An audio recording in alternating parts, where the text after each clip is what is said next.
Yo guys, abang ojol balik lagi dan ups, kayaknya abang membakar kedua foto itu. Bahaya nggak ya? Kayak jangan main-main sama orang-orang seperti ini. Makanya sering ada kalimat daging ulama itu beracun. Hati-hati tuh, sekarang saya ingatkan ya kalimat ini, karena sering ada orang bermain dengan ulama tuh, ngedit fotonya, dibuat begini, buat begitu, keluar aja kalimat tuh, udah tuh, ya, udah paling ringan meninggal mengenaskan, paling ringan tuh, paling ringan. Karena ulama itu pewaris Nabi. Kalau antum menyakiti ulama, nyakitin Nabi. Itu hadisnya ada. Wa innal ulama warathatul anbiya di Ibnu Majah, nomor hadis 233. Wa innal ulama warathatul anbiya. Para ulama itu pewaris Nabi.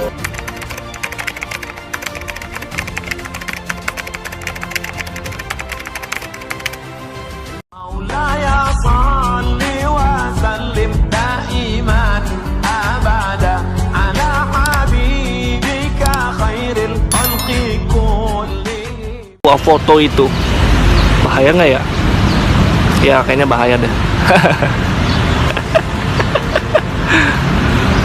Ya, kedua foto orang itu yaitu Habib Rizik Syihab dan Ustadz Abdul Somad itu guys, mereka adalah penista agama, sudah dilaporkan bertahun-tahun, tetapi tetap saja tidak tidak ditangkap oleh polisi karena polisi takut oleh umat mayoritas agama Islam guys. Nah, di samping itu si Habib Rizik ini juga ingin mendirikan negara Islam di Indonesia. Dan ya tentu saja kalau misalnya Indonesia Pindah, betul pindah. Tuh, syaraf namanya tuh. Kalau pengen cepat dikabulkan, makanya sering orang datang ke ulama minta doa. Ini saya bingung orang sekarang. Orang dulu ke ulama minta doa, orang sekarang minta foto. Tot selfie, bingung saya. Ya, dia orang dulu minta doa, ini orang minta foto. Ya, dilarang sih enggak, cuman sayang gitu. Ya, dulu begitu, ada seorang alim besar tuh di Bosnia dulu, daerah-daerah Balkan lah pokoknya itu. Wah, itu jangan main-main lah kalau sama ulama-ulama yang tawadhu, yang udah levelnya itu sudah tinggi, sudah baik gitu kan, yang ikhlas, yang macam-macam. Itu ada anak-anak muda pengen bermain-main, kurang lebih 3-4 orang ya, ngerjain ulama. Apa yang dikerjakan? Dia bawa kemudian keranda jenazah, temannya suruh tidur di situ.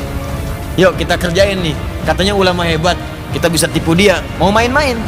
Begitu sudah datang di tempat itu, dia sampaikan, ya Syekh Fulan, namanya Syekh Yazo ya. Ya, begitu datang ke situ, coba katanya ini ada yang meninggal, bisa nggak saya sholatin ya kan? Mereka udah nahan tawa-tawa. Tapi ini ustadzan aja nih ulamanya, alimnya ustadzan. Dia katakan, benar ini meninggal. Ya, ini yang disolatin yang hidup apa yang meninggal? Tuh, yang disolatin hidup apa meninggal? Mereka jawab, tidak ada orang hidup disolatin saya katanya, yang ada orang meninggal. Sampai 3 kali nanya, 3 kali. Ini orang hidup apa meninggal? Orang meninggal katanya.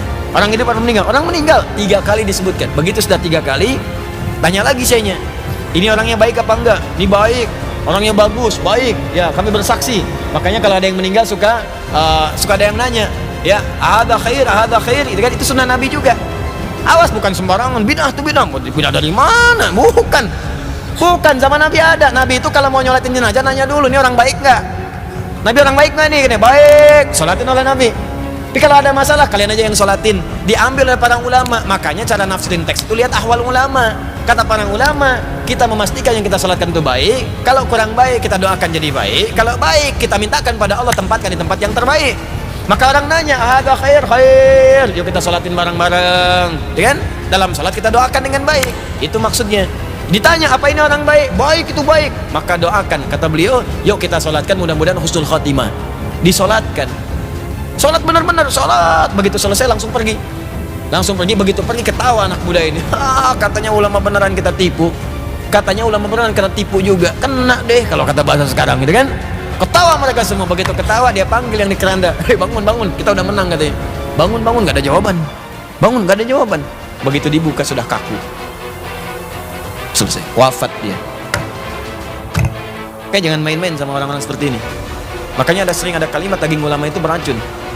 Hati-hati tuh, sekarang saya ingatkan ya kalimat ini, karena sering ada orang bermain dengan ulama tuh, ngedit fotonya, dibuat begini, buat begitu, keluar aja kalimat tuh, udah tuh, ya, udah paling ringan meninggal mengenaskan, paling ringan. Karena ulama itu pewaris Nabi. Kalau antum menyakiti ulama, nyakitin Nabi. Itu hadisnya ada, wa innal ulama warathatul anbiya di Ibnu Majah, nomor hadis 233. Wa innal ulama warathatul anbiya. Para ulama itu pewaris Nabi. Antum punya warisan antum diambil orang, marah antum kan? Antum punya warisan tanah antum, warisan bapak diambil orang, antum marah. Ya warisan Nabi diambil antum, dicela antum, ya Nabi marah lah. Paham ya? Ya, yang paling bahaya, ulama itu ditempatkan nomor 3 oleh Allah setelah malaikat.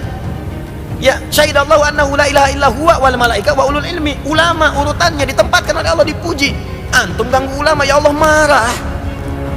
Paham ya? Kenapa tegang begini? Ya. Ah, itu mesti hati-hati. Awas jangan salah kontrol.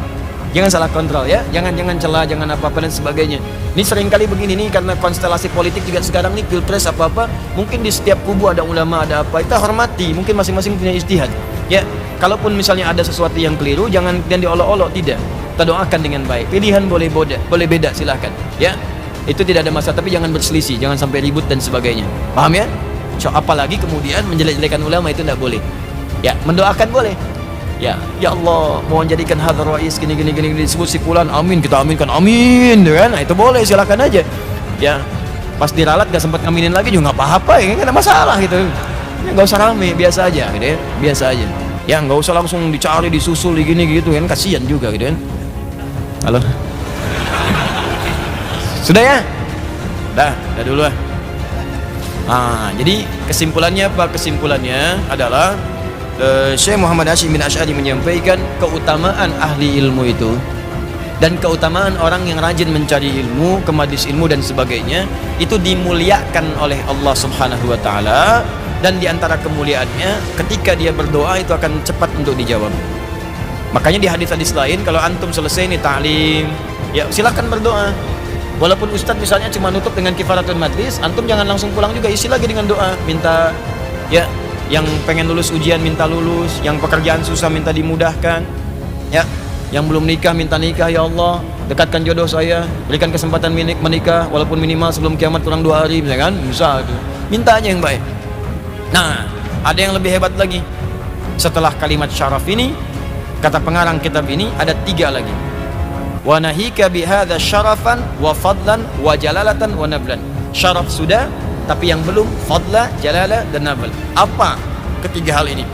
Kalau antum mendapatkan ini, terutama nanti fadl itu, kalau antum dapatkan ini, Allah menjamin jangankan dunia, di surganya akan mendapat surga yang terbaik. Surga yang terbaik. Bahkan nanti yang paling dahsyat, akan diberi kesempatan bukan hanya tinggal dengan Rasulullah, tapi bisa menatap Allah tanpa sekat. Nah, bagaimana cara mendapatkan ini semua? Nanti pertemuan berikutnya kita bahas.